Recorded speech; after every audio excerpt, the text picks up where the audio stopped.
ମୁଁ ହଉଛି ଓଡିଆ ଶାଢୀ ପିନ୍ଧିଲେ ସ୍ୱାମୀ କହୁଛନ୍ତି ଦିଶୁଛ ଭାରି ବଢିଆ। ଆଜି ହଉଛି ମହାଶିବରାତ୍ରି, ମନ୍ଦିର ଯାଇ ଠାକୁରଙ୍କର ଟିକେ ଦର୍ଶନ କଲି, ତାପରେ ଘରକୁ ଆସି ପ୍ରସାଦ ନଡିଆରୁ ଟିକେ ଖାଇଥିଲି। ଟାଇଁ ଟାଇଁ ଖରାରେ ଘରକୁ ଆସିଥିବାରୁ ଶାଗୁ ନଡିଆ କଦଳୀ ମିଶେଇକି ଗୋଟେ ବଢିଆ ପଣାଟେ କଲି। ସ୍ୱାମୀଙ୍କୁ ଗୋଟେ ଗ୍ଲାସ ଦେଲି, ମୁଁ ଗୋଟେ ଗ୍ଲାସ ପିଇଲି। ବିନା ପିଆଜ ରସୁଣରେ ଟିକେ ଶାକାହାରୀ ଭୋଜନ ପ୍ରସ୍ତୁତ କଲି।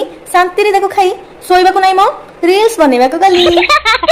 ଓହୋ, ସନ୍ଧ୍ୟାକୁ ଅପେକ୍ଷା କରି କରି ଫାଇନାଲି ଏବେ ସନ୍ଧ୍ୟା ହେଇଗଲା।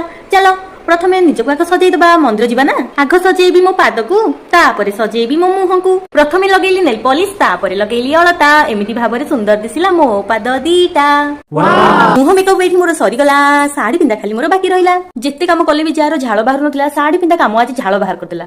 ଆଠୁ ଆଉ ବଡ କଥା କଣ, ଏବେ ଆମେ ସମସ୍ତେ ରେଡି ହେଇଗଲୁ ମହାଦେବଙ୍କ ଦର୍ଶନ ପାଇଁ। ମନ୍ଦିର ଭିତରେ ଲକ୍ଷାଧିକ ଲୋକଙ୍କର ଭିଡ ଜମିଥିଲା। ସେଇ ଗହଳି ଭିତରେ ଝିଅ ମୋର ହାତ ଛାଡିକି ଖାଲି ଦୌଡୁ। ମହାଦେବଙ୍କ ଦର୍ଶନ ଏବେ ସରିଲା, ଘରକୁ ଏବେ ଆମର ଫେରିବା ହେଲା। ଆସିଲା ବେଳେ ମନ୍ଦିରରୁ ଠାକୁରଙ୍କ ପ୍ରସାଦ କିଣି ଆଣିଥିଲି। ଆପଣ ମାନେ ଭିଡିଓ ସବସ୍କ୍ରାଇବ କରିଦେବେ, ଏହି ଆଶାରେ ମୁଁ ରହିଲି। ବାଏ।